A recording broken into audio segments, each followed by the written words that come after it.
আরে বোন, দুটো কলা তো ওইদিকে পড়ে গেল। আরে পড়ে যেতে দে না, ওই দুটোকে পরে ভাগ করে নেবো। তুই নিচে আয় আগে। ঠিক আছে।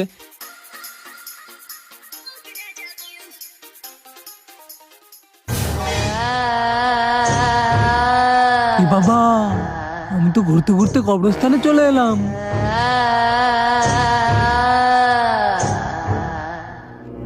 একটা তোর, একটা আমার। দুটো তোর, দুটো আমার। এ ভাই, ওখানে দুটো ভূতেরা লাশের ভাগাভাগি করছে। কি বলিস? চল তো। চারটে আমার, পাঁচটা তোর, পাঁচটা আমার। হিসাব ঠিকঠাক আছে? হ্যাঁ ঠিক আছে, কিন্তু বাইরে যে দুটো আছে সেই দুটো। চল ওই দুটোকেও ভাগ করে নি, একটা তোর, একটা আমার।